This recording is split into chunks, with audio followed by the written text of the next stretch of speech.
Quando eu falo irmãos, num ambiente onde há homens e mulheres, todos devem se sentir cumprimentados, né?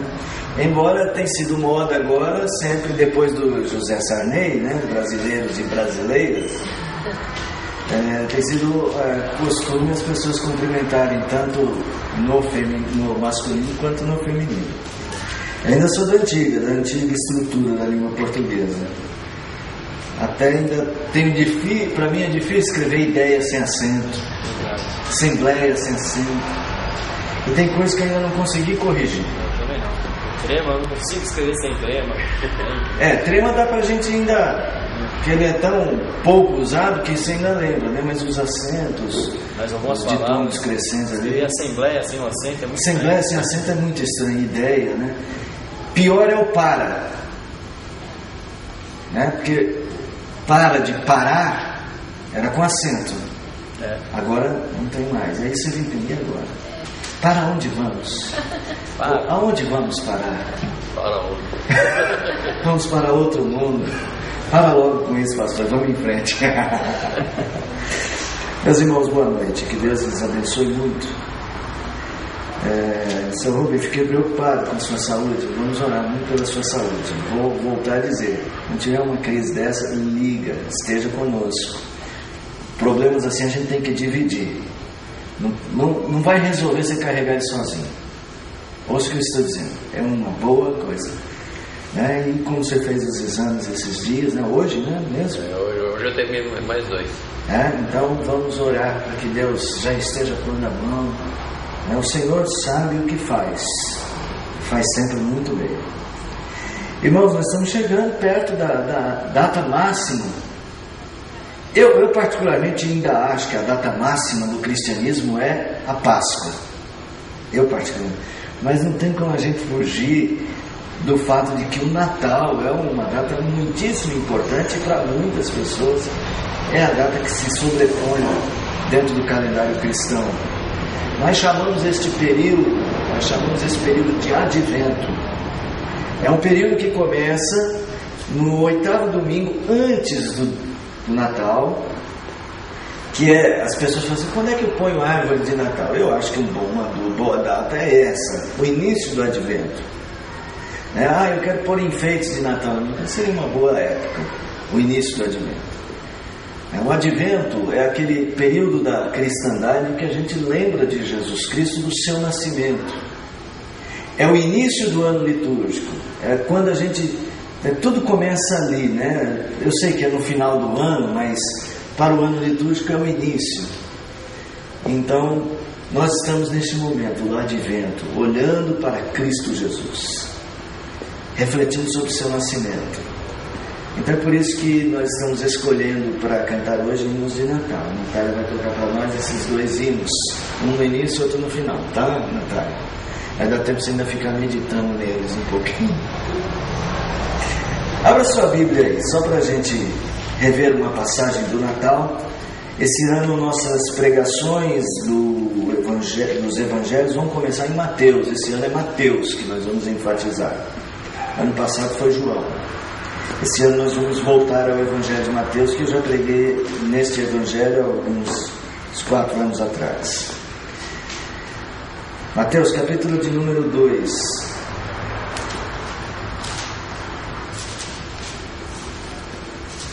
Versos 1 e 2. Tendo Jesus nascido em Belém da Judéia, em dias do rei Herodes, eis que vieram os magos do Oriente a Jerusalém e perguntavam: onde está o recém-nascido rei dos judeus? Porque vimos a sua estrela no Oriente e viemos para adorar. Eu quero destacar essa expressão bonita. Nós vimos a sua estrela no Oriente e viemos adorar. Nós descobrimos que Jesus nasceu. Então por isso estamos aqui para adorá-lo. Deveria ser uma motivação cristã, estar aqui por causa de Jesus. Quero convidar você a cantar o hino 239. O som do piano, vamos estudar em pé e cantar o hino de número 239. Nasce Jesus.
Senhor, pelo amor encarnado, porque o Senhor lembrou-se daqueles que estavam em trevas e nos enviou tão grande luz. Obrigado porque todos nós podemos, assim como os magos, correr a Jesus para adorá-lo, para bendizê-lo, para aprender dele. Ele que é manso, ele que é humilde de coração, aprender a viver para ele, para a sua glória. Senhor, obrigado por esse tempo tão festivo e tão importante para a vida dos crentes, porque este é um tempo de reflexão tão significativo para todos nós. Obrigado por tua palavra, obrigado por podermos estudar juntos, entender doutrinas bíblicas que dizem respeito à nossa salvação em Cristo. Obrigado por tudo, Senhor. Obrigado por este encontro, pelos irmãos aqui presentes, pelos que nos ouvem através da internet, por aqueles que ainda vão chegar. Que a misericórdia e a graça do Senhor seja com todos nós. Nós oramos em nome de Jesus. Amém. Podem sentar, irmãos. Pai, me diz, pai, trouxe os meninos? Ah, bom, pensei que não tivesse trazido, não vi nem sinal delas. Hoje as crianças, elas me pediram autorização para poderem ensaiar um material de Natal. Então agora as quartas-feiras, não sei se serão todas, mas acredito que sim, até o dia em que elas vão apresentar, elas estarão ensaiando conosco cantos de Natal. Eu vou pedir para os irmãos que estão aí no som acender as luzes aqui da frente, porque nós já não vamos usar mais o projetor para o hino agora, só no final. Acende a luz da frente para ficar bem clarinho, para ninguém dormir, tá certo? Para ninguém dormir. Então vou anotar aqui, para a gente não esquecer, o hino no final é o 230, ok? Bom, irmãos, nós estamos estudando aquela matéria que diz respeito ao que nós chamamos de 5 pontos do calvinismo, e como eu tenho preferido chamar, as doutrinas da graça. Doutrinas que têm a ver com a nossa salvação. Essa é a ideia geral. Nós vimos que elas nasceram de afirmações dos arminianos que diziam sobre a salvação, por exemplo, que na verdade o homem, eles criam na capacidade do homem para a salvação, capacidade humana. Então os calvinistas, eles têm uma resposta. No primeiro ponto dos calvinistas é a afirmação da total depravação. A ideia dos calvinistas, ou das doutrinas calvinistas, é de que o homem, ele foi tão afetado pelo pecado, o pecado atrapalhou tanto a estrutura de pensamento humana, que o homem não consegue pensar primeiro em Deus e depois dele. Até para pensar nas coisas de Deus, o homem pensa primeiro nele. E uma coisa muito interessante, que isso a gente vê repetido quantas vezes, Quantas e quantas pessoas buscam a Deus apenas porque precisam de alguma coisa para si mesmas. É verdade que nós somos mesmo necessitados de Deus, e que muitas das nossas necessidades são mesmo a razão de nós nos achegarmos a Deus. Mas isso tem que mudar à medida que conhecemos a Deus e descobrimos que, na verdade, nós precisamos de Deus, mas temos de buscá-lo porque Ele é Deus. Então a total depravação é essa afirmação de que o homem está tão afundado no pecado que ele nunca busca a Deus. E a segunda afirmação dos arminianos, os arminianos criam o seguinte: bom, se o homem tem alguma capacidade, a Bíblia fala que Deus é que escolhe o homem, então eles vão descobrir o seguinte, eles vão dizer, não, a eleição que tem na Bíblia, aquele negócio que tem na Bíblia que diz que Deus escolhe o homem, essa eleição é condicional. Deus só nos escolhe porque Deus sabe que nós vamos ser bonzinhos e vamos procurar. Os calvinistas, por sua vez, esse ponto nós estudamos juntos já semana passada. Foi semana passada, Atrasada. Nós vimos e percebemos o seguinte: a eleição, ela não é... é verdade, semana passada foi expiação. A eleição não pode ser condicional. A eleição tem que ser incondicional.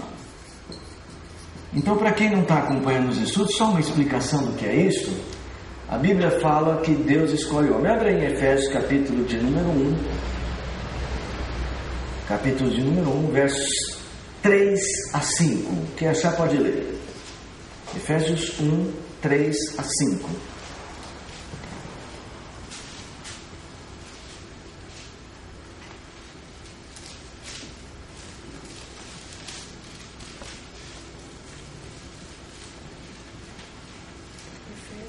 Bendito Deus e Pai nosso Senhor Jesus Cristo, que nos tem abençoado com toda a sorte de bênção espiritual nas regiões celestiais em Cristo.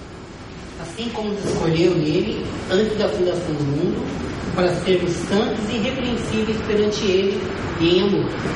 Nos predestinou para ele, para a adoção de filhos, por meio de Jesus Cristo, segundo o beneplácito de sua vontade. Então veja, nesse texto do apóstolo Paulo, fica tão claro que uma das grandes bênçãos que nós recebemos por causa de Cristo Jesus é que antes da fundação do mundo o Senhor nos escolheu. Veja só, a ênfase de Paulo é na predestinação. Ele vai dizer assim como nos escolheu nele antes da fundação do mundo, para sermos santos e irrepreensíveis perante ele, e em amor nos predestinou para a adoção de filhos segundo o beneplácito da sua vontade. Ele vai juntar essas duas coisas, vai dizer o seguinte: antes que nós existíssemos, antes que o mundo existisse, Deus, por causa da sua vontade, o beneplácito da sua vontade, escolheu homens para a salvação. Nós, os calvinistas, eles creem que essa escolha, ela é incondicional. Não é porque Deus acha que o homem vai ser bom, não é porque Deus viu que as obras dos homens seriam obras boas, mas Deus, independente de nós e de nossos erros, de nossos pecados e do fato de não o buscarmos, independente disso, Ele nos escolhe. Então esse é sempre um ponto que nós diferenciamos muito da doutrina cristã de outros grupos, também chamados cristãos, né? Porque a maior parte deles é arminiana, né? E a maior parte deles, então, trabalha com uma eleição condicional. Deus só escolhe aquele que escolhe a Deus. Veja, e é muito... Eu disse para vocês quando a gente estava estudando isso, que isso parece ser muito mais palatável para nós. Porque no fundo nós buscamos um pouco de glória pessoal. Nós queremos chegar no céu, nós seres humanos, né? Não estou dizendo nós, o ser humano gostaria de chegar no céu e dizer para Deus: o Senhor fez o que era certo, porque eu realmente mereci estar aqui. E nós vamos chegar no céu e vamos falar: Senhor, louvado seja por tua graça e misericórdia, porque não fosse o teu amor incondicional por mim, eu não teria chegado aqui. Vê como isso é diferente. Isso é bastante diferente. Semana passada, agora sim, nós estudamos um terceiro ponto: expiação ilimitada. Era assim que os arminianos diziam que a morte de Cristo funcionava. Deixa eu explicar um pouquinho agora como é que essas coisas se ligam, né? Como é que uma coisa liga na outra, para você entender o sistema. Veja, o homem é pecador. Tanto arminianos quanto calvinistas sabem disso. E que porque ele é pecador, ele será condenado ao inferno. Tanto arminianos como calvinistas acreditam que existe o inferno e que o pecado, ele é a condenação, ele nos leva à condenação e a condenação nos leva à sentença da morte eterna. Os dois fazem isso. Bom, o homem então está perdido. O homem precisa fazer alguma coisa. O arminiano vai dizer: bom, sobrou alguma qualidade no homem que ele vai acabar fazendo uma coisa boa buscando a Deus. Como ele vai buscar Deus e diz a palavra que Deus escolhe essa pessoa que vai buscá-lo, então por causa dessa busca, Deus vai escolher ele. Mas Deus escolher não resolve o problema. Sabe por que não resolve? Porque tem uma dívida que tem que ser paga. Tem uma dívida que precisa ser paga.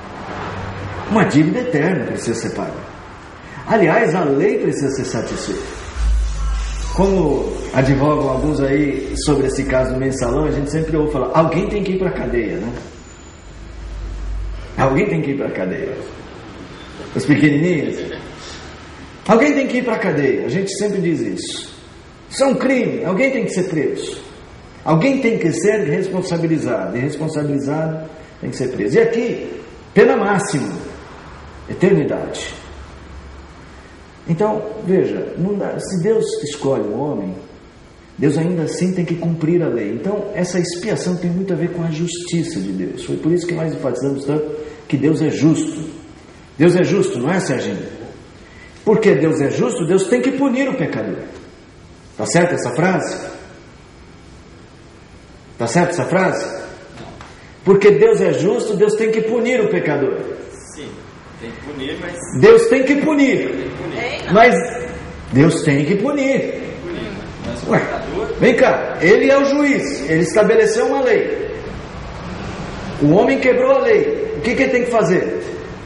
Punir. Deus tem que punir, porque Ele é justo e Ele é santo. Ele não é um juiz que faz vistas grossas. Eu não vi, faz de conta que eu não vi. Na dosimetria de Deus, vocês que estão vendo aí o mensalão, né? Dosimetria de Deus é eterna.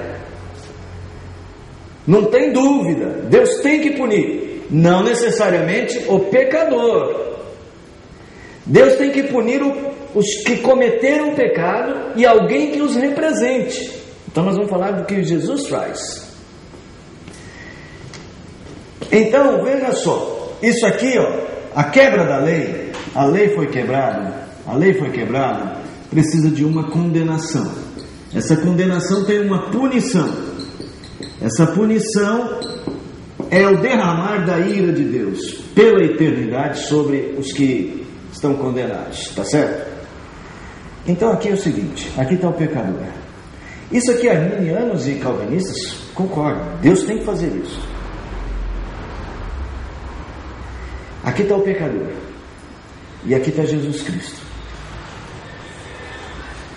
O que Jesus faz na cruz?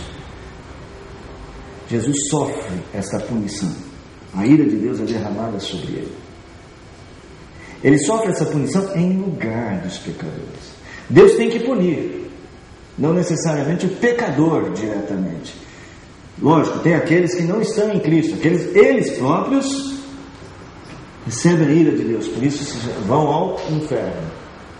Esses aqui são salvos, os eleitos. Então Deus tem que expiar o pecado. Essa palavra é essa palavra que diz assim: Deus sofre o pecado em nosso lugar, sofre a condenação do pecado para expiar, para nos libertar, para pagar o preço por nós. Tá certo? Isso tem que acontecer, porque olha, não adianta Deus escolher. Deus ainda tem que resolver o problema da lei. E Ele resolve como? Com a morte de Jesus Cristo. Bem, o arminiano vai dizer: bom, Jesus Cristo morreu e não morreu por ninguém, não. Ele ficou lá na cruz, a cruz está lá, a expiação está lá. Aí se o homem quiser, ele vai lá e ele aceita esse. Se ele não quiser, não vai. Aí ele não aproveita. Aí nós vimos a semana passada por quem Jesus Cristo morreu. Só vamos pegar outros versículos que a gente não leu a semana passada. Por exemplo, João 6, 37 a 39. João 6, 37 a 39.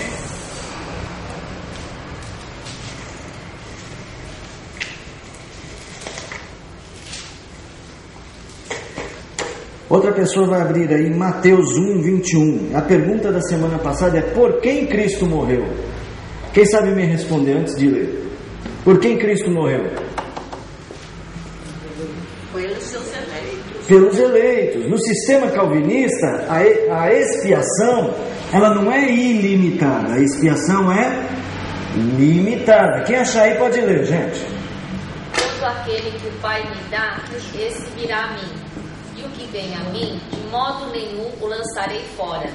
Porque eu desci do céu não para fazer a minha própria vontade, e sim a vontade daquele que me enviou. E a vontade de quem me enviou é esta: que nenhum eu perca de todos os que me deu. Pelo contrário, eu o ressuscitarei no último dia. Se você percebeu bem, quem é que vai a Jesus Cristo? Num texto? àquele que o Pai dá. É Deus quem escolhe, é Deus quem leva a Jesus Cristo. Ninguém vai a Jesus Cristo se Deus não o conduz. Então você vai ter vários textos na Escritura assim: eram teus e me deste. Então está lá em João capítulo 17, quando ele diz assim, vamos abrir esse texto, não, só vou citar, nós lemos semana passada, diz assim: não rogo pelo mundo, rogo por estes que me deste.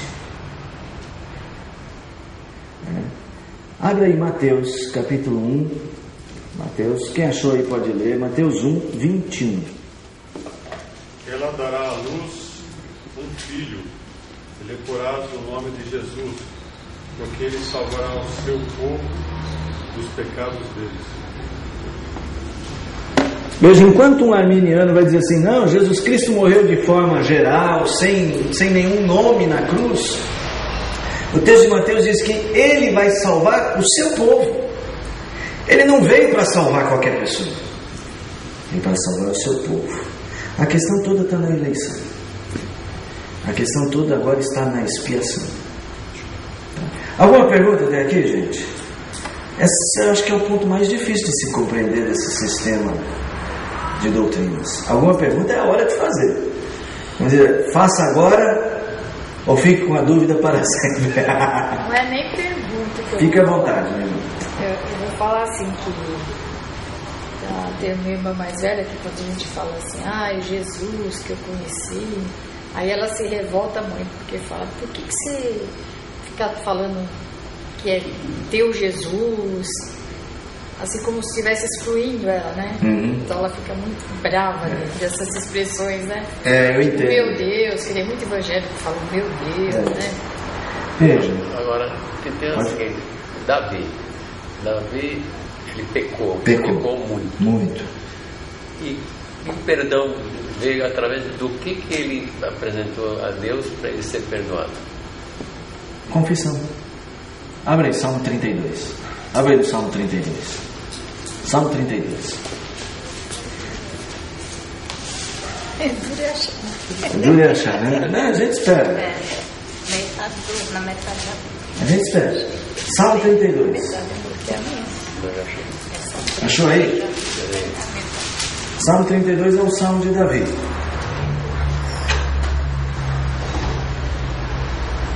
Achou?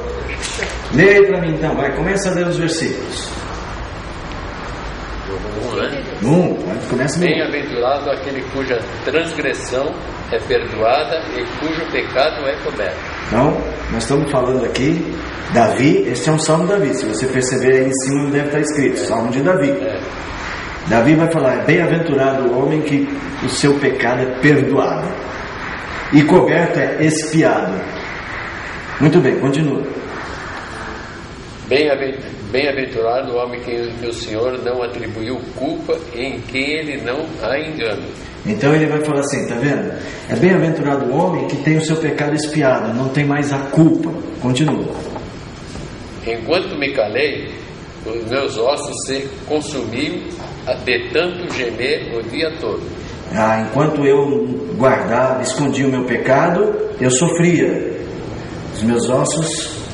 Como é que está escrito na sua tradução? Os meus ossos? Enquanto eu me calei, meus ossos se consumiam. Isso é uma depressão, né? É uma depressão. Uma depressão. Meus ossos se consumiam, eu gemia o dia todo. A minha alma estava sofrendo. A minha alma estava sofrendo. Continua. Porque tua mão pesava sobre mim, de dia e de noite.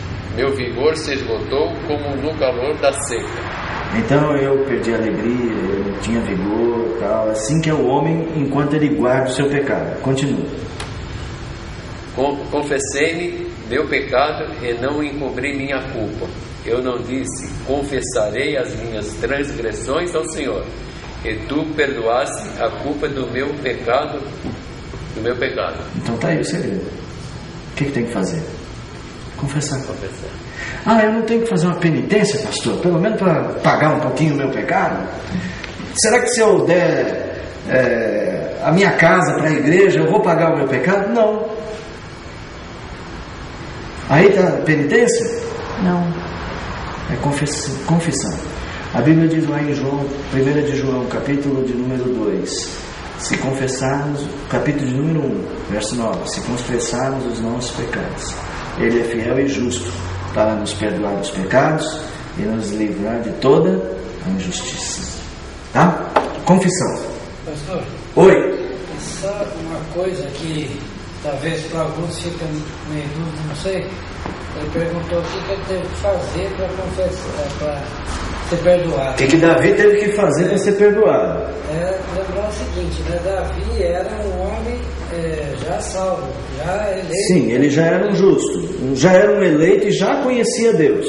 É diferente de uma pessoa que tem que pedir um perdão para... Entendi. Uma pessoa que está pedindo perdão. Mas a confissão é o ponto principal. É você dizer assim, como é que eu posso ter andado longe de Cristo tanto tempo?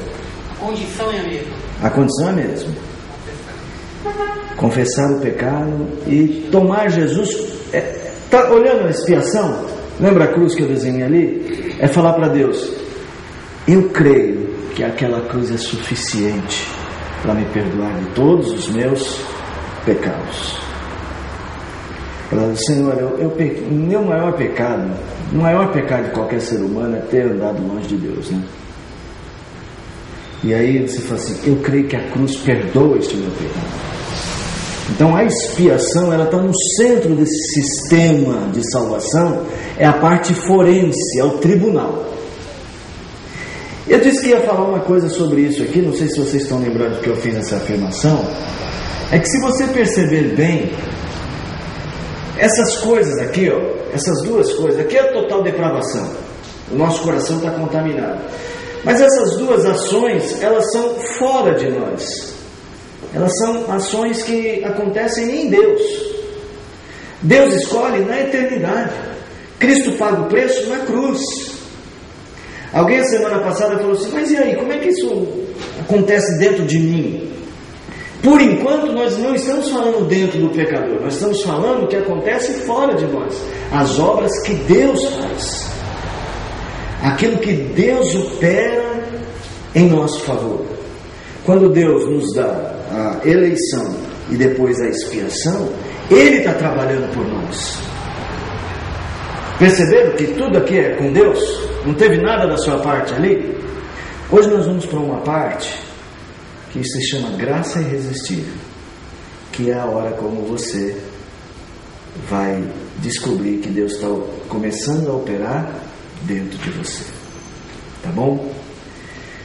Irmãos, eu sei que esse é um assunto difícil para a gente falar assim tão rapidamente, e pode ser que depois vocês tenham alguma dúvida. Então, aqui os arminianos não creem na graça irresistível. Isso aqui somos nós, eu estou esquecendo de lembrar dos arminianos. Veja, tudo isso aqui acontece fora de nós, mas Deus tem uma obra da graça que vai acontecer entre nós. Só que para os arminianos essa graça é irresistível. Ou seja, Deus vai querer te salvar e você... Bom, para ser coerente, né, com o sistema deles. Deus quer te salvar, o que eles fazem? Eles dizem, só tem um jeito de Deus te salvar. Se você quiser. E os calvinistas, eles vão dizer assim, não, o sistema bíblico de salvação, a graça de Deus é irresistível. É a chamada irresistível graça. Deus, Ele vem ao nosso encontro, em nosso encontro, Ele vem para nos salvar. Jesus Cristo não veio para tentar nos salvar. Você não vai ler nenhum texto, Ele tentou salvar vocês, mas vocês não quiseram. Não tem nenhum texto da Bíblia dizendo Jesus Cristo fez o que pôde, mas não conseguiu salvar vocês. Isso é maravilhoso, pastor. Né? Jesus Cristo... Por mais que a gente não queira, Ele ainda quer. Por isso que é irresistível. Não existe nenhum texto na Bíblia que diz assim, olha, Jesus Cristo fez de tudo para salvar todo mundo, mas olha, a maioria não quis Jesus.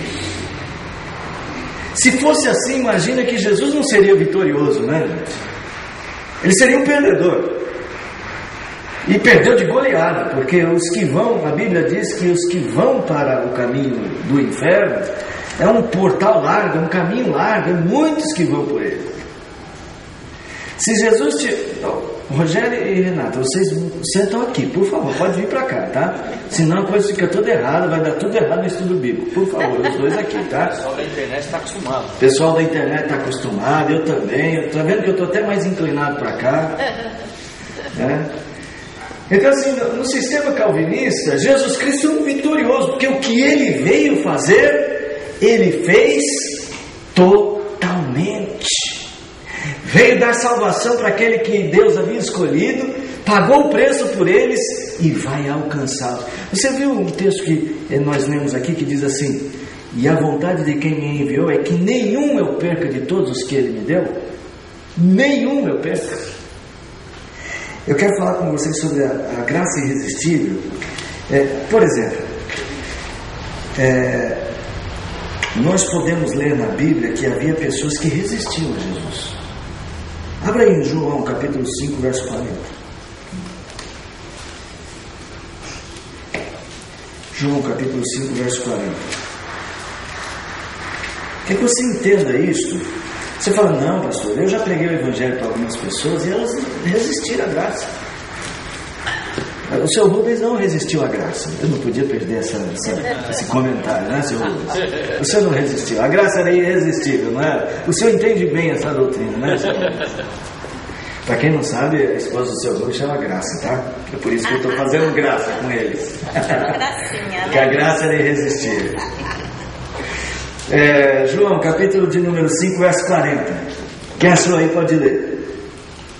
Contudo, não quereis vir a mim para teres vida. Então assim, Jesus fala assim: poxa, vocês não querem vir a mim. Então alguém lê isso aí e fala: não, tá vendo? Eles resistiram à graça. Mas quem são essas pessoas? Esse é o ponto. Quem são essas pessoas? No caso aqui, os fariseus. O texto vai dizer assim: examinais as escrituras, porque julgais ter nelas a salvação. Eles achavam que eram as escrituras que salvavam. Como tem gente que acha que a Bíblia salva. A Bíblia fala da salvação que está em Cristo. Examinais as escrituras, porque julgais ter nelas a salvação. Contudo, são elas que falam de mim. Mas mesmo elas falando de mim, vocês não querem vir até mim. Por que eles não querem vir até Jesus? Porque o Pai não os deu. Aquele que o Pai me dá, esse vem a mim. E aquele que vem a mim, de modo nenhum o lançarei fora. O que a graça faz? Gente, eu vou apagar porque a lousa está toda cheia. Posso apagar? Não posso? Vou apagar. Existe uma pergunta, Patrícia. Você fez uma pergunta. Vou ler já. Deixa eu apagar aqui, Patrícia. Guarda aí. Obrigado por avisar, gente. Patrícia Minangola é... Opa, 230 não era para pagar. Paguei? Você me lembra, tá? 230. Antes de seguir adiante, vamos ouvir a pergunta. Patrícia é nossa fiel assistente da internet. Fiel perguntador. Todos os escolhidos irão a Deus antes de morrer? Todos os escolhidos aceitarão Jesus? Eu vou deixar essa resposta para os universitários. Marquinhos, todos os escolhidos, apagaram lá, né? Todos os escolhidos irão a Deus antes de morrer? Todos os escolhidos aceitarão Jesus? Segundo a Escritura, de modo algum não farei fora aquele que foi estranho a mim. Isso! O que o Pai me dá, esse vem a mim. O que o Pai me dá. O que o Pai dá. Então, nós estamos falando. Exatamente, essa é uma expressão da escolha. Não fosse vós que escolhesse a mim, mas eu escolhi a vós outros. Tá? Então vamos pensar na história da vida de uma pessoa. Vamos pensar na história do José Ribeiro. Não conheço toda a história do José Ribeiro, mas eu sei que um dia ele veio a Cristo. Certo? José Ribeiro amava Jesus Cristo antes? Nem tinha ideia disso. Talvez ele tivesse um respeito, porque o povo brasileiro respeita muito Jesus. Mas não tinha o temor que agora ele tem, não tinha o amor que agora ele tem, não tinha a mesma devoção que agora ele tem, não tinha a mesma entrega e nem a mesma consciência que hoje ele tem. Estou certo? Muito bem. Mas está aqui, ele começou com 0 anos. Você sabe que o Zé Ribeiro também já foi uma criança, já foi pequenininho, não foi sempre altão assim, né? Uma criança aqui no berço e tal. Ele teve uma história de vida. E ele aceitou Jesus Cristo, tomou uma decisão por Jesus Cristo, como a gente fala comumente, né? Não sei com quantos anos. Com quantos anos é? 34. Uns 34. Mas teve uns períodos, aqueles períodos que nós passamos, tal, andando sem Jesus. Ele era um escolhido antes da fundação do mundo? Era, que a gente está vendo ele aqui e ele mostra isso. Ele era um escolhido. Jesus Cristo já tinha pago o preço por ele lá na expiação, lá na cruz? Já? Opa, tudo certo até aqui, não é isso? As obras externas já tinham acontecido em favor do Zé Ribeiro. Já tinha um nome lá no livro da vida, assim, ó, José, não sei se é assim que está escrito lá, mas já tinha lá, José Ribeiro. No livro da vida. Você sabe que é o livro da vida do Cordeiro. Tá? Isso aqui estava tudo pronto, mas o Zé nem sabia nada de Jesus. Eu não sei, não vou contar toda a história do Zé. Um dia, quem sabe, vem dar um testemunho aqui de como foi. Um amigo falou, veio num culto, ouviu uma mensagem, recebeu um folheto. Eu sei que o coração do José, vou desenhar o coração dessa forma, não amava Deus como ama hoje. E não estava preocupado com a salvação, entrega total a Jesus.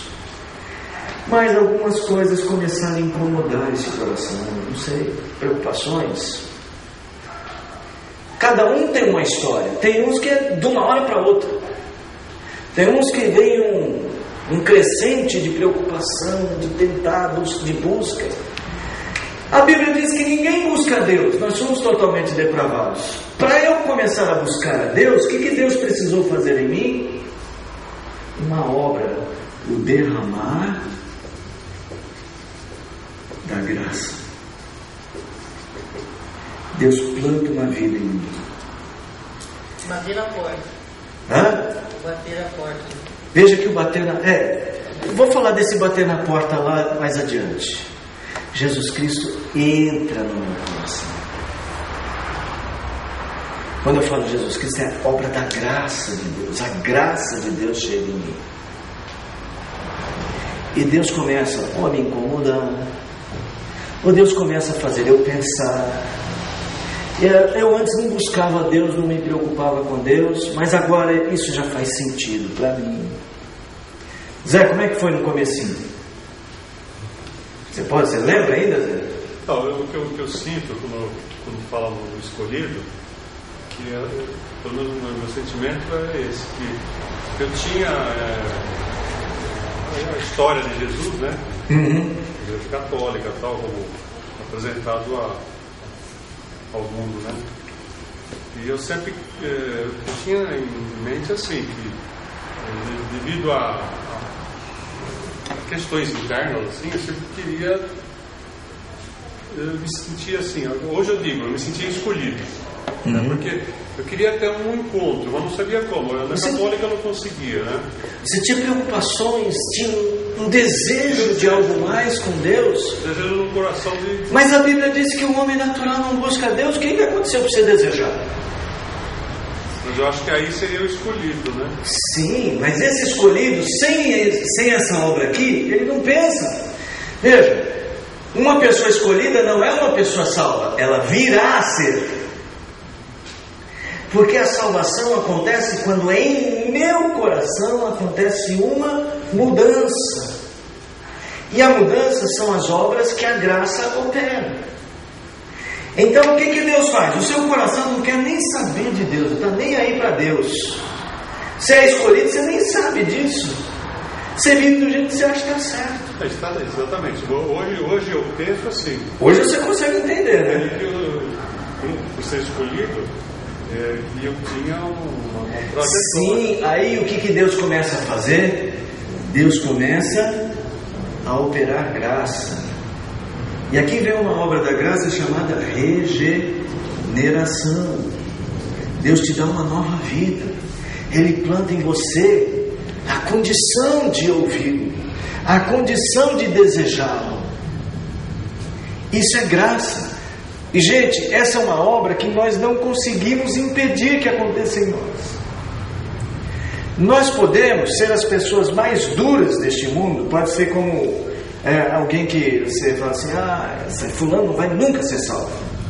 Se a graça chegar ali e der uma nova vida, aquela pessoa que nunca pensou em Deus começa a falar: gente, acho que eu preciso buscar Deus.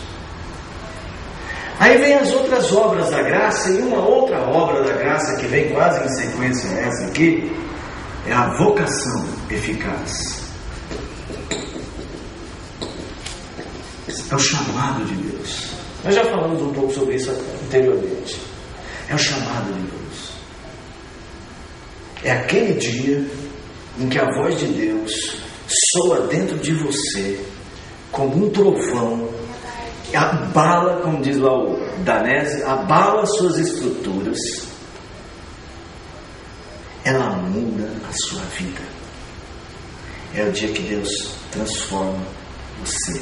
Aí Ele começa agora a te dar consciência de Deus. Então, o que aconteceu? Deus planta uma nova vida em você, você nem sabe. E de repente, alguém que já te entregou um folheto 10.000 vezes, entrega 10.001 vezes. Nem sei como é que fala 10.000 em ordinais. Milionário. Décima milésima primeira vez que ele te entrega um folheto.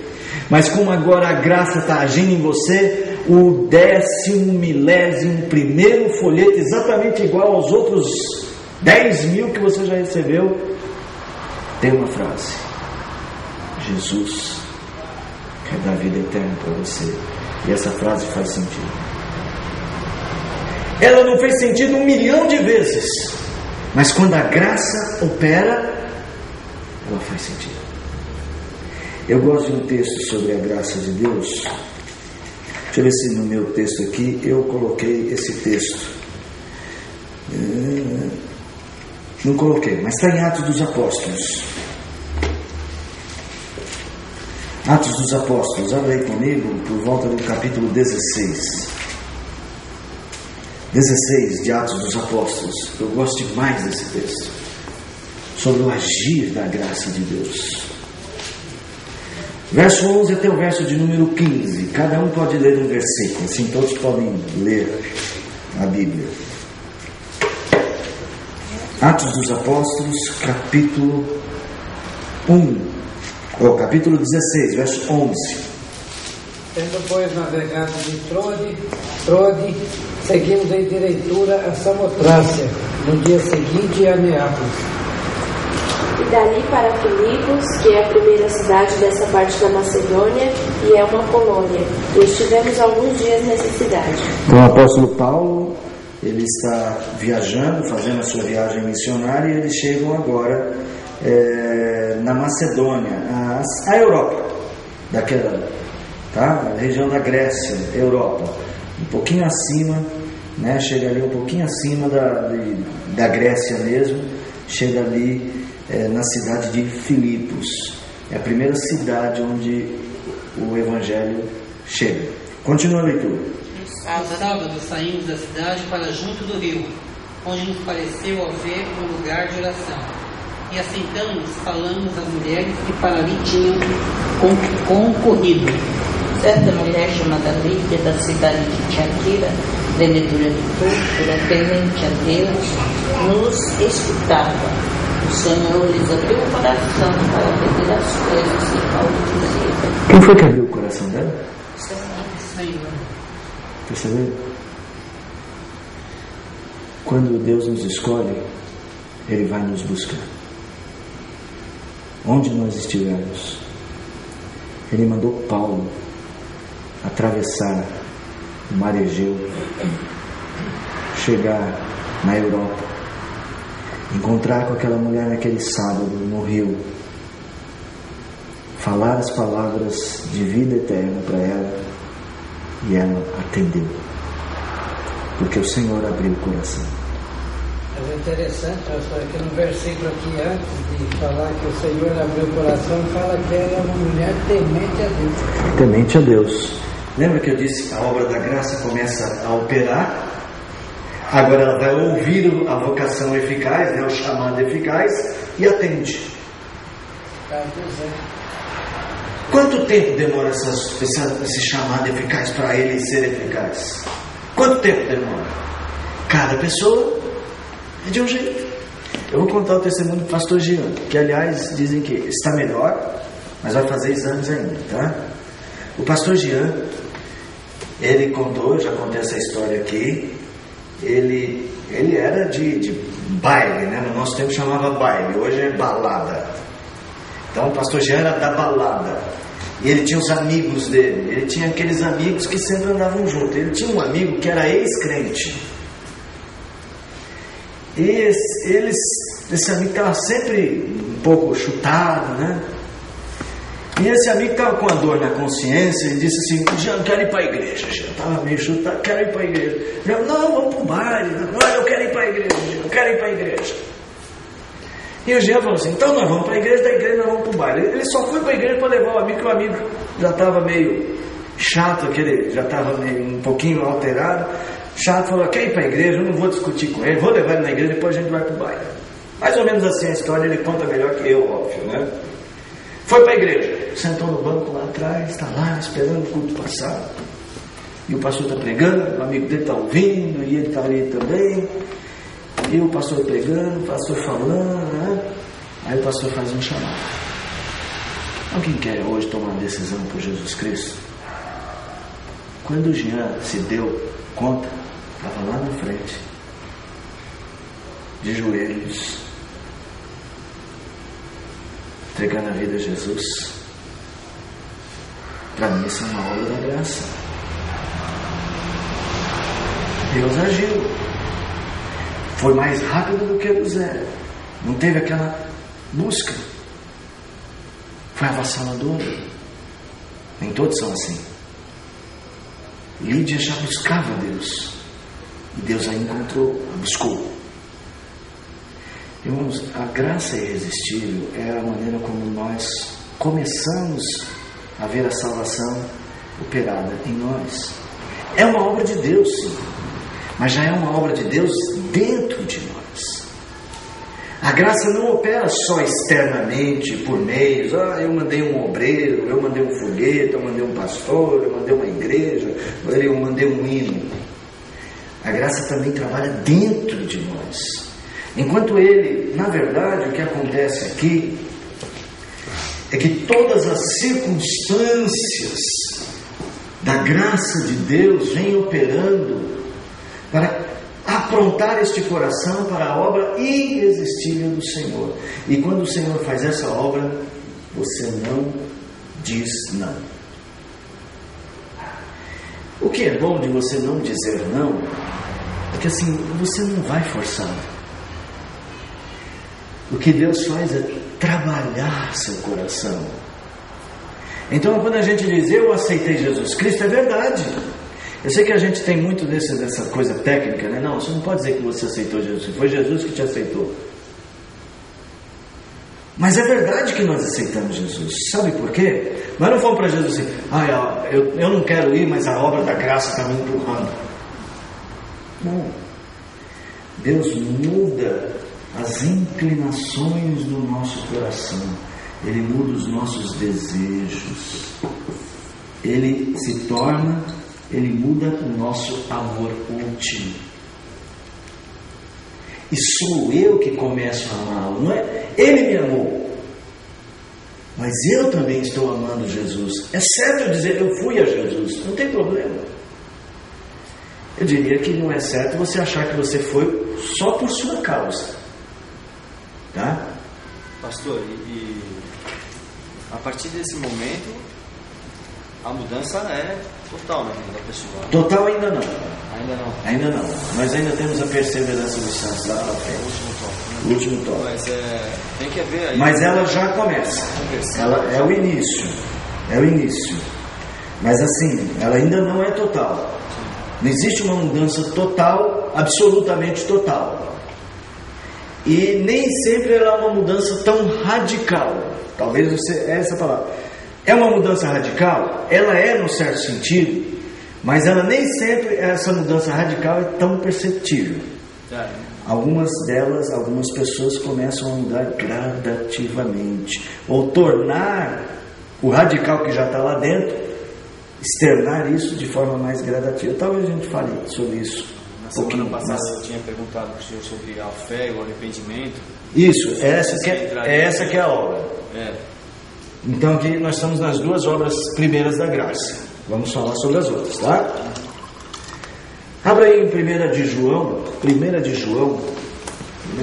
capítulo 4. 1 de João, capítulo de número 4.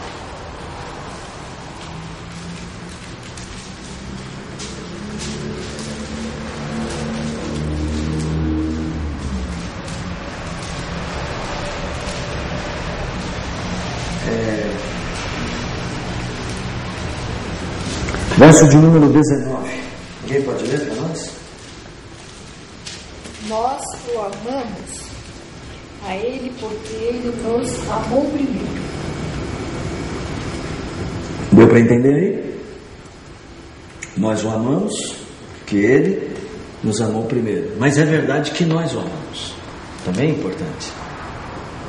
É tão importante ressaltar que Deus nos amou primeiro, quanto é importante ressaltar que nós o amamos. Deus muda a inclinação do nosso amor. Nós passamos a amar a Deus. Nem todos têm uma conversão tão avassaladora, alguns são mais gradativos, mas a mudança é que nem uma chave seletora, né? Meu professor de teologia sistemática, ele dizia o seguinte: o meu coração estava inclinado para o mal e para caminhar para longe de Deus. Aí Deus muda a chave seletora. Aí ele agora anda para Deus, ele ama a Deus. É uma mudança radical à medida que Deus vira a chave e coloca dentro de nós algo que não tinha, não havia, uma nova natureza e uma nova inclinação. Não havia. Nossa inclinação era só para o mal, totalmente depravada. Deus vira, isso é radical. No entanto, as mudanças que vão acontecer a partir daqui é que você passa a ter fé, consciência do pecado, aí vem os arrependimentos, o arrependimento. Então, a partir daqui é que você começa a ter essas ações, porque agora você ouviu a voz de Deus, é a hora que você fala: agora eu sei que eu estava errado. Quando você diz agora eu sei que eu estava errado, é porque você já crê que aquilo é o certo, então é fé. Agora eu sei que eu estava errado, já é um passo de arrependimento. Aí vai entrar um processo de santificação, que é o que a gente vai falar semana que vem. Então veja, a graça ela entra e ela começa a operar. Algumas vezes muito rápido em nós, outras vezes mais lento, mas isso não é o problema.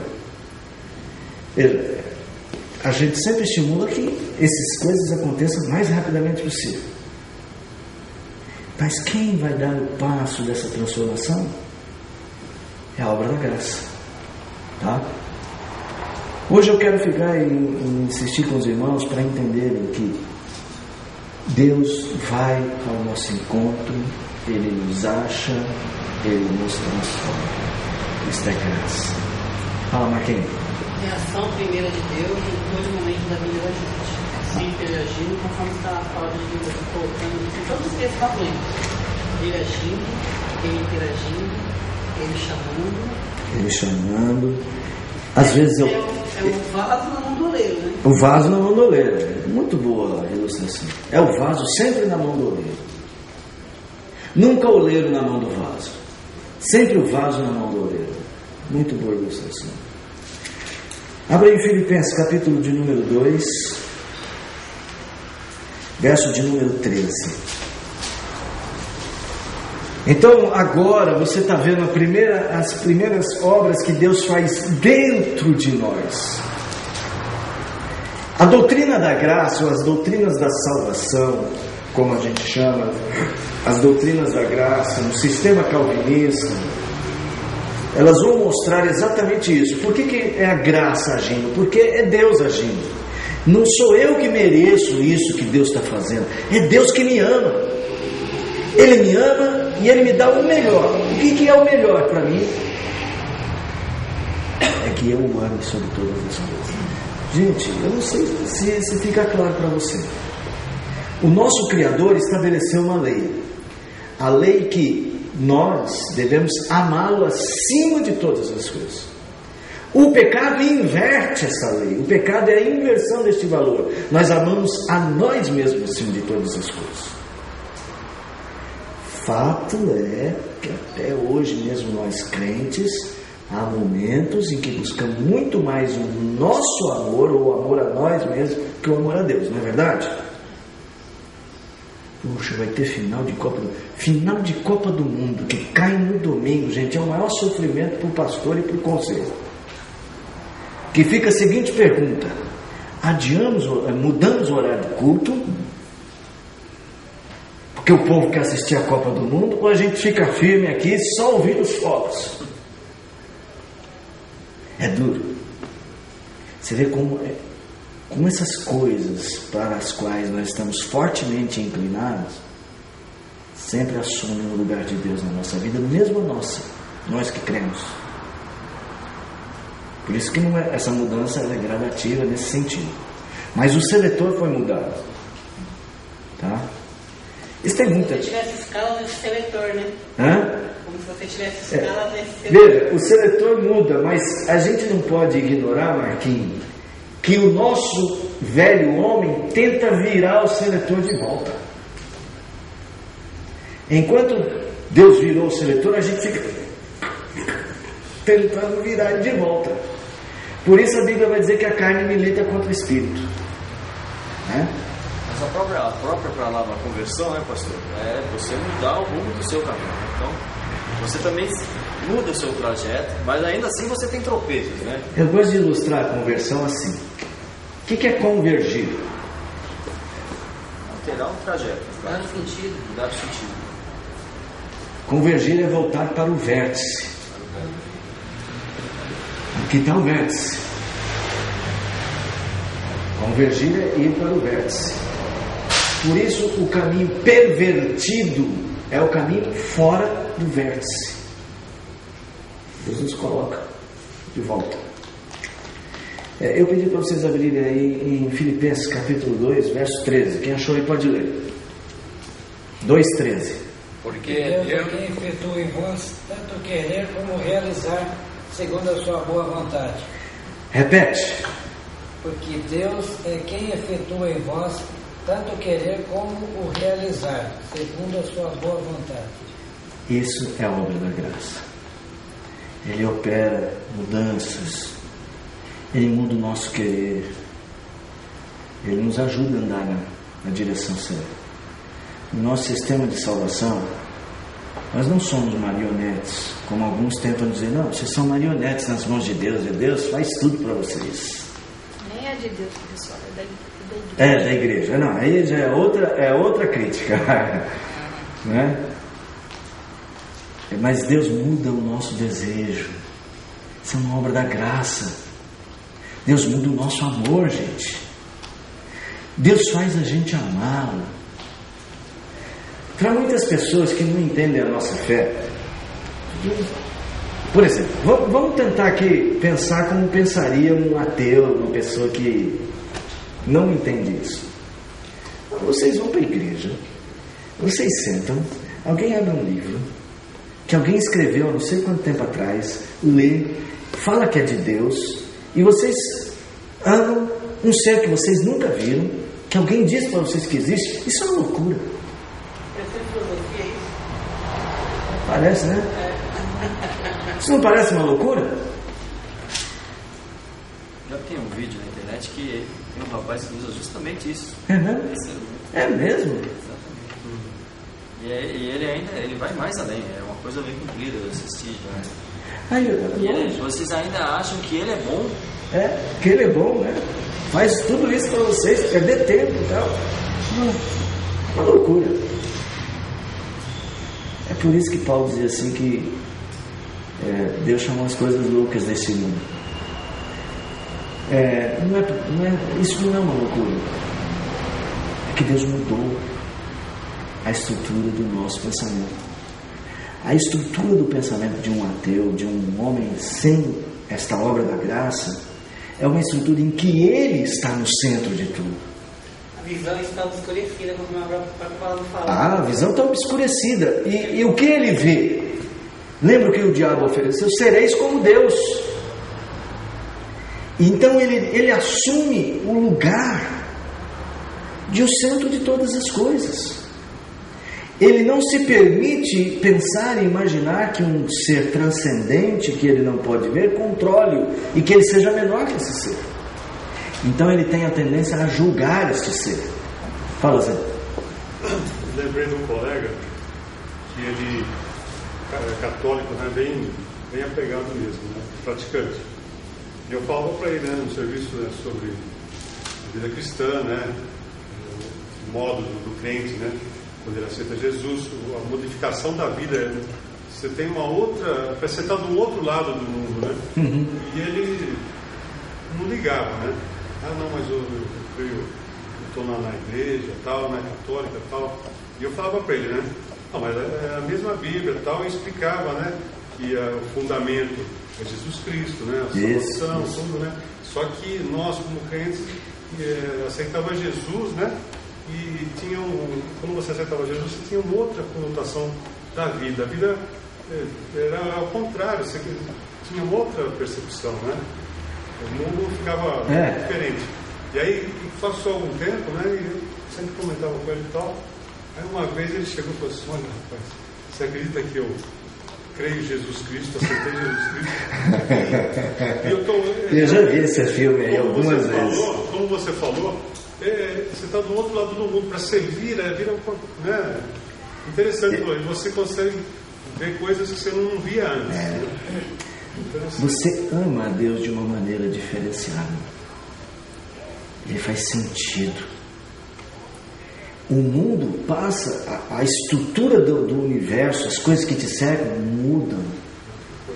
Mudam até a importância. Muda a importância da família. Muda a importância do próximo. A palavra de Deus, a pessoa está falando de um livro. A Patrícia está perguntando. Falo já com você, Patrícia, Pati. As pessoas falam de um livro, e esse livro toma um significado. Suas palavras tomam outra, para nós até outro sentido, nessa direção de passam a ter uma valia que antes não tinha. É o que Deus havia dito: aquele que é meu, este ouve a minha voz. Esta é uma obra da graça, gente. Vamos ver o que a Patrícia pergunta. Põe aí a pergunta da Patrícia, por favor. Vai chegar. Então, quando somos chamados a falar de Jesus e pregar sobre Ele de verdade, na verdade, também é uma obra feita em nós de santificação. Nós estamos sendo usados para levar os escolhidos a Deus, ou não escolhidos. Sim, nós estamos sendo usados para chamar as pessoas à fé. Os escolhidos, eles receberão um chamado eficaz através de nossa instrumentalidade. Só que nós não sabemos quem são, né? Nós vamos ver um texto sobre isso. Acho que é o último texto que nós vamos ver sobre isso. Mas nós sabemos que eles estão lá. E nós sabemos que a graça é irresistível. E isso é que nos dá coragem de pregar. Porque a hora que a gente pregar, o coração mais duro derrete. Pode não ser na primeira pregação. Pode não ser no primeiro folheto. Pode ser no 10º, 1001º. Mas é a obra de Deus. Meus irmãos, é impressionante como as coisas mudam. Como nós passamos a ouvir Deus. Não o Deus que nós criamos, não o Deus segundo nossa criação, mas o Deus da palavra. Faz toda a diferença. A graça é irresistível, ela faz isso em nós. E ela se manifesta ao longo da nossa vida, como a Patrícia está falando, ao longo da nossa vida nós vamos mudando, vamos ouvindo ainda mais a voz de Deus, vamos ouvindo Deus nos exortando, vamos ouvindo Deus nos corrigindo, vamos ouvindo Deus nos aconselhando, Deus mostrando o caminho, vai mudando a atitude, aí sim vai entrar aquilo que eu vou chamar de perseverança dos santos a semana que vem. Patrícia, sobre isso que você falou, um pouco sobre isso. Irmãos, abrem, deixa eu ver onde é que está esse texto, em Atos dos Apóstolos. Esse texto eu devo ter posto aqui na minha...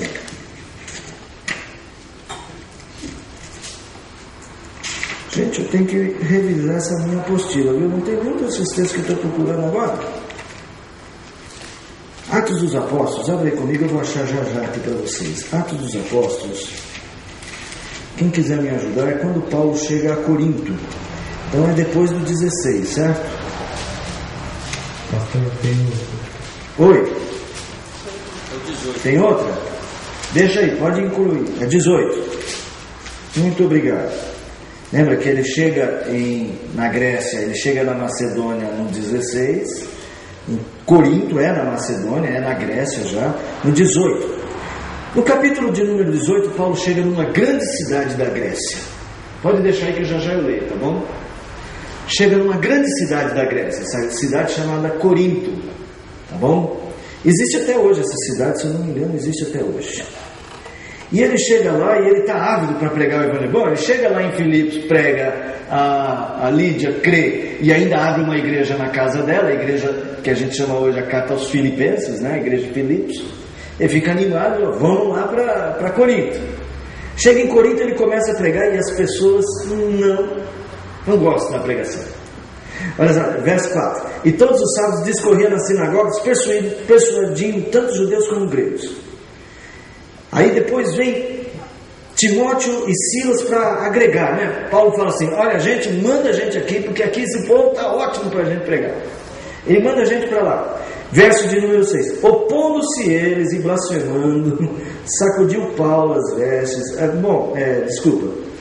Quando Silas e Timóteo desceram, verso 5, da Macedônia, Paulo se entregou totalmente à palavra, testemunhando aos judeus que o Cristo é Jesus, certo? Aí os judeus não gostaram. Opondo-se eles, os judeus, a Paulo, né?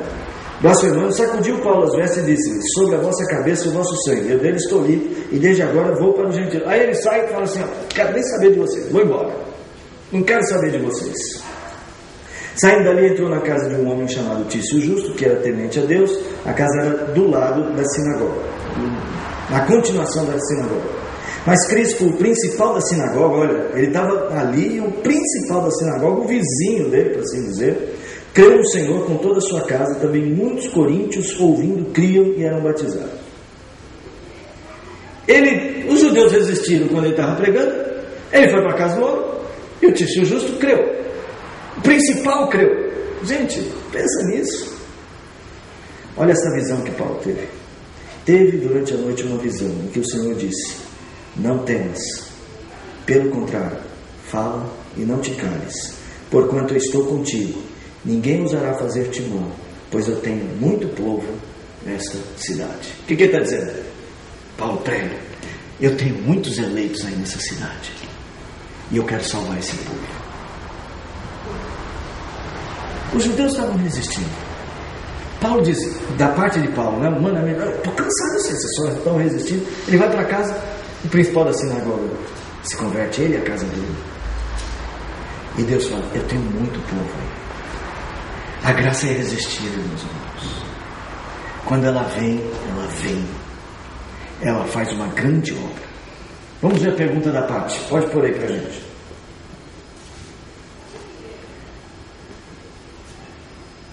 Por exemplo, quando Pedro negou Jesus, ele sofreu, chorou. A questão não foi ele, não falou de Jesus para aquelas pessoas. Elas não vão se converter, mas o não falar de Jesus aos outros, não confessar Jesus, é uma dor. Não pelo que eu possa fazer para o outro, mas o que afeta no meu relacionamento com Deus. É verdade. Verdade, isso mesmo. Quando eu não falo de Jesus para alguém, quando eu me omito, quando eu eu deveria falar, mas eu me calo. O problema maior não é que a pessoa perdeu a salvação porque eu não falei, porque se ela é uma escolhida do Senhor, ela vai chegar lá em alguma forma. É que eu estou falando com Deus. Eu tenho que ser um instrumento da graça de Deus, tá? Da multiforme graça de Deus. Meus irmãos, por hoje nós estamos encerrando. Eu sei que a gente pode pegar tantos textos lindos sobre como Deus faz, como a obra da sua graça é irresistível. E é gostoso a gente ouvir isso, porque a gente fica... Eu acho que o calvinista é mais feliz nesse sentido que o arminiano. Sabe por quê? Porque eu sei que nós vamos ter que dizer assim: é tudo obra da tua graça. Mas isso exalta o amor de Deus por nós. Fala, Marcos. Esclarecimento. Eu penso, a Bíblia que fala que o sangue derramado será aquele sangue que você... Não, o Senhor requererá de vós, é o dos atalaias, né? Eu acho que é no capítulo 19 de Ezequiel. Vê se é 19 de Ezequiel, se é sobre o atalaia. Se não é 19 ou 17, está naquele miolo ali, tá? A ideia é assim: nós somos os atalaias. Se nós não fizermos a nossa parte, atalaia é aquele cidadão que ficava no alto da muralha. Eu ficava aqui no alto da muralha, vigiando os exércitos inimigos, não com binóculo, né? Eu ficava olhando. É aquele índio que ficava olhando no alto do morro. Se ele visse o inimigo chegando, eu estou vendo, a Laila está chegando. Pode chegar, Laila. Estou vendo o inimigo chegando. Não, a Laila não é inimigo, Laila é amigo, pode entrar. Estou vendo o inimigo chegando. Aí o povo se salvava porque ficava alerta. É isso mesmo? Ou... Não? Veio 17, 28. Bom, está em Ezequiel. Depois fica como lição de casa se você pesquisar. Tá bom? Agora, se o atalaia está no alto da muralha, vê o inimigo chegando, não avisa o povo, e o povo morre porque não viu, não se preparou para o inimigo, quem é a culpa? De quem Deus vai cobrar o sangue? Do atalaia. Então a Bíblia vai dizer que nós somos atalaias do Senhor, né? Essa é a aplicação que a gente faz. É 33, tá? 33, obrigado. Eu sei que está do lado direito no alto.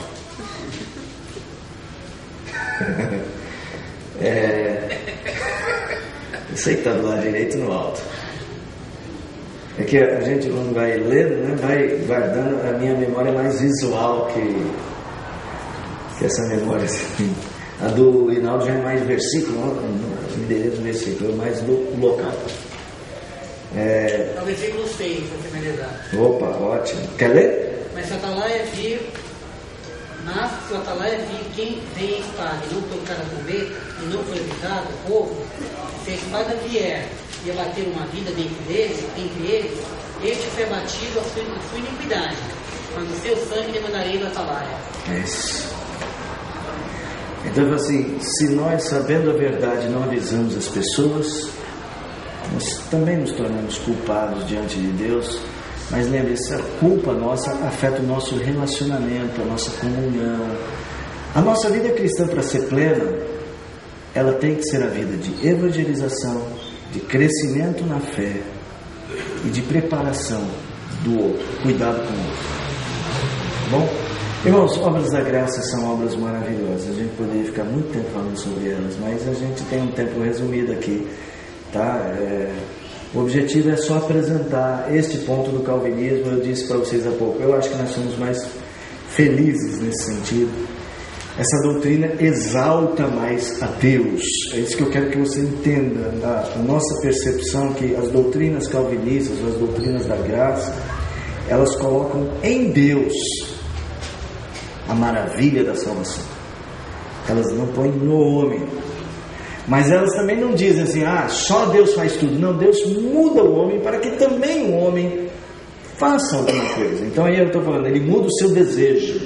É você que ama. E aí é o bater na porta, né? Aquele bater na porta de... Não, aquele bater... tem o bater e a se usar, né? Mas o bater na porta de Apocalipse, eis que estou à porta e bato, Apocalipse 3, aquele ali Deus já está falando para crentes. Crentes que estavam vivendo a vida com Deus de fora dela. Estavam resistindo. Eles falam assim, não, vamos ter comunhão. Entrarei e cearei com você. Vamos ter comunhão. E a melhor comunhão é você ser instrumento da graça. Vamos ficar em pé para cantar um hino. Fala, Marquinhos. Um negócio, todo aquele pensamento arminiano que foi colocado lá, geralmente é de tempos isolados, né? Veja, a consistência deles é de textos isolados. Porque tudo que foi colocado e os textos que foram demonstrados demonstra para a obra de Deus em primeiro lugar, que é consequência, que é a sua vida. É o que eu disse outro dia aqui. A doutrina calvinista, arminiana, chega uma hora que ela não fecha. Chega uma hora que fica difícil. Que Deus é esse arminiano que ele esbarra na vontade do homem? Né? Então, ela não é... Já a doutrina calvinista, você pode analisar. Ela é assim bastante coerente e bíblica. Vamos ficar em pé e vamos cantar 230. O arminiano é mais a chegada ao livre-arbítrio, né? Mais a chegada ao livre-arbítrio, isso mesmo. Nós cremos no livre-arbítrio de uma maneira diferente. Se vocês quiserem e lembrarem, a gente pode falar sobre isso semana que vem.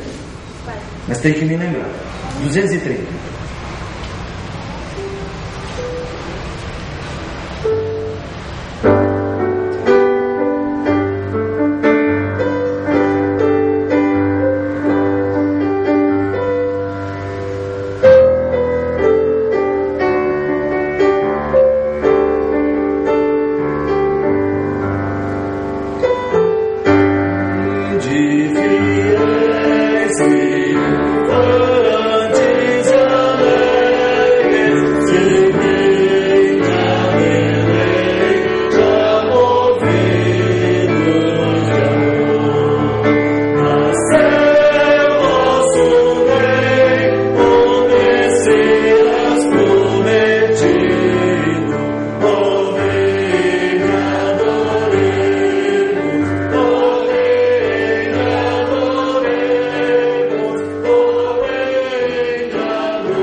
Obrigado, Senhor, por tua maravilhosa graça, por este bem, ó Deus, imerecido e que é irresistível, que nos conquistou, que nos dominou, que nos transformou, que opera em nós até hoje e operará até o dia final. Obrigado porque Tua graça maravilhosa nos foi dada e produziu fé, produziu vida nova dentro de nós, produziu consciência do chamado, produziu arrependimento, obras que nós não poderíamos fazer sem Teu auxílio, Senhor. Mas obrigado também porque o Senhor mudou o nosso querer. Nós Te amamos, Senhor, por Tua graça. Nós Te amamos.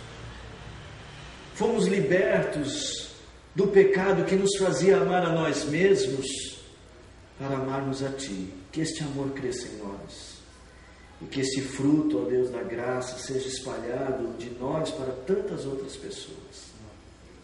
Ajuda-nos a crer e a confiar que Tua graça restauradora poderá alcançar pessoas que nós amamos. Faça isso, Senhor, e obrigado mais uma vez em nome de Jesus. Amém.